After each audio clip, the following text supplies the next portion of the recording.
From reading the comments, I saw a lot of people wanted me to do a top 10 list of Raging Blast 2 and Ultimate Tenkaichi and such.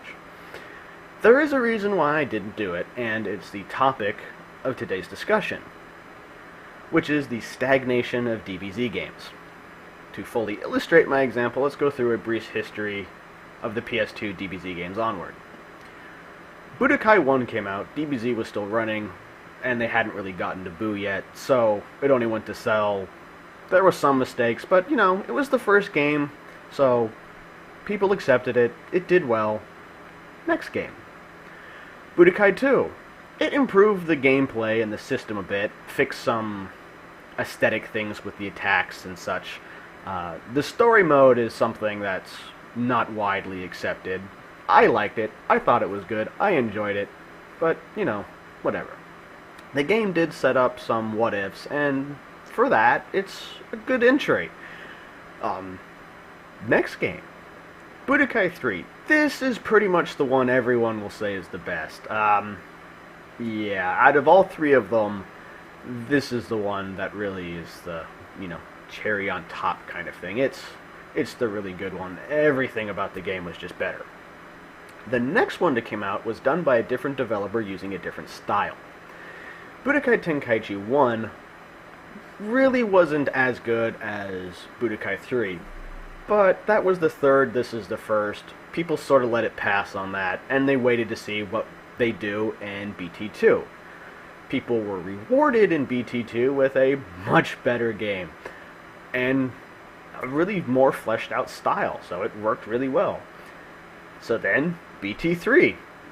Again, after the third game, pretty much the best one. Most people will agree with that out of in the BT series, Budokai 3 is the best one.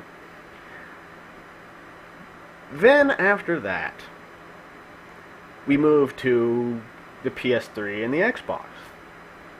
Now here, the first games, they went back to the Budokai style games with burst limit. The problem is, and this is the real key here, is they were using a previous formula for the new game, but it wasn't better in every single way than Budokai 3. There are a lot of things that Budokai 3 did better than burst limit, which made people not as eager to accept it and say, yes, this is the future of the series. This is the future of where DBZ games are going. It just seemed to sort of be, at this point, it's also sort of a forgotten game. No one really talks about it either. Just sort of a little blip, and didn't really go anywhere. The next game that did go somewhere was Raging Blast, but it sort of it suffered from the same thing Burst Limit did. It wasn't better in every single way than BT3. That is the real problem with Raging Blast. It wasn't better in every single way. Sure, there are some things that did a hell of a lot better in BT3. I mean, the biggest, most obvious one is being able to equip your supers around. I mean, that was a great thing. It got rid of the need for those multiple different kinds of Gokus that BT3 had. Because you didn't need them anymore, because you could just change the supers around to make them fit the various time frames. But again, it didn't do everything better. Next, Raging Blast 2. Same problem. It didn't do everything better. There are some things in Raging Blast 2 that does a lot better than Raging Blast in BT3. But again, it doesn't do everything better. And that's the real problem. That's where the stagnation comes from. Is you're basically rebooting a series for a new system. You have to re-render everything. But basically all you're giving fans to look forward to is eventually it'll catch up to the older games. That's the problem. Whether the game itself is good or bad sort of becomes irrelevant, because at some point what it's going to do is it's just going to catch up to the other one. At that point it might be better in every single possible way, but you're not going to have as much interest in the game at that point. So, the latest game, Ultimate Tenkaichi, sort of breaks that up a bit. It's really a new system. It's flawed, but it was new-ish. Sort of took the basic BT system and tweaked the hell out of it to make it something really new and unique. But again, it had problems that not even a character creator could fix.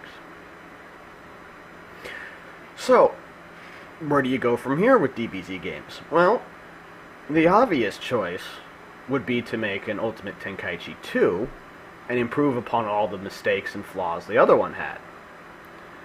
Now, another thing I think is important for any game they make after this is to not focus too much on the original DBZ story. I know, it sounds crazy, but we've been playing through this story since 2002. We've been doing it for almost a decade. It really... I'm not saying completely ignore the story exists or something like that. Just when it comes to making a story, only focus on the important parts. Do those parts well. And in replace of that story mode, make a fully fleshed out story with multiple paths and things to explore and things of that nature for the created characters. That would be a hell of a lot more interesting for fans. Instead of playing through the old story, which you still could do, because I think, it is important to keep in touch with the roots of the series. But I think we've moved past the part of focusing on the roots of the series.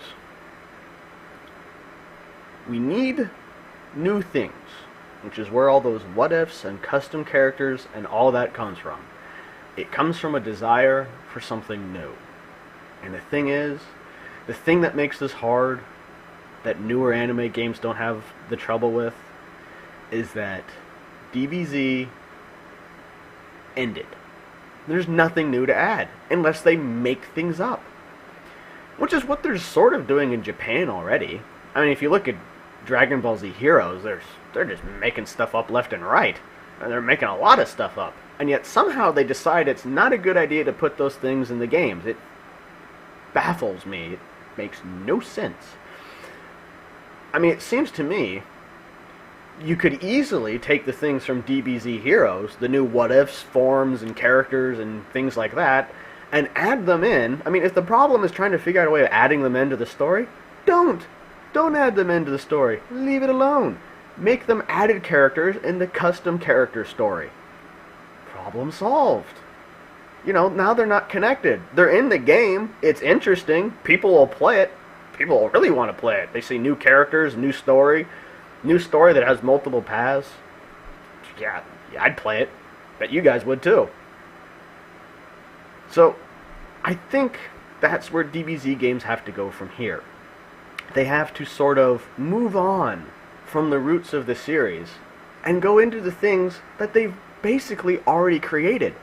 They just have to connect the two now and make it work.